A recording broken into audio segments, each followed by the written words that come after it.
kilos ng hangin, unti-unting napapansin, tila hinihipan ka palayo sa akin. Pero eto ako, hinihila ka para hindi mawala sa piling ko.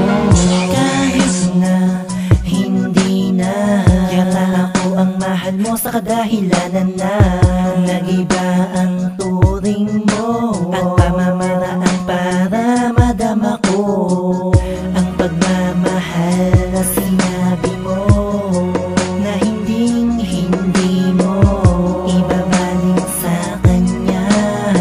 Pero ngayon ako'y naghihinala na. Na ikaw ang dati kong minahal,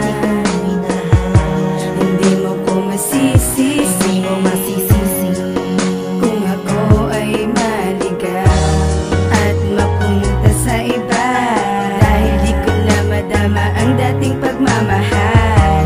Kaya ko nasabing hindi na ikaw ang dati kong kailangan pa bang ipagpatuloy ang ating relasyon kung may kaagaw na ako sa iyong atensyon? Bakit bigla kang nagbago at sa akin ang lamig? At ang salitang mahal kita, bakit di ko na madinig? Ganun na lang ba kadali nalimutin ang katulad ko? Nasaan na yung mga pangako nung sinusuyo mo ako, na tayong dalawa hanggang huli ay magsasama? Pinaasa mo ako na may isang magandang umaga, pero dumating ang oras na bigla kang nag-iba. Nagising ako sa panaginip na may luha sa mata, tanda ng aking kalungkutan na ikaw ang may gawa. Bawat patak nito'y parusa, sana'y di na lang pala nakilala ang katulad mo na puro salita. Mga pangako mo sa akin na uwi lang sa wala. Ako'y babaeng nagmahal sa isang katulad mo, ikaw na may isang lalaking nanakit sa tulad ko.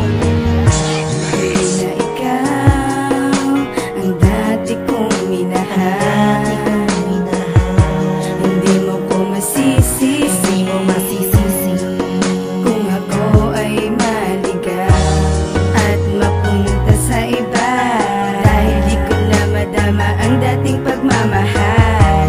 Kaya ko nasabing hindi na ikaw ang dati kong Di ko minahal. mawari ang lahat, bakit biglang nagbago? Bakit pagmamahal mo sa'kin ay biglang naglaho? Tanong ko lang sa puso mo, meron na bang kapalit? Alam mo bang dulot nito, sakit, lungkot at pait? Nasaan na yung dating ikaw, yung simple lang at mabait? Mapagmahal, maaruga, ni minsay di naging galit. Mahal kita, alam mo yan, ikaw lang at walang iba.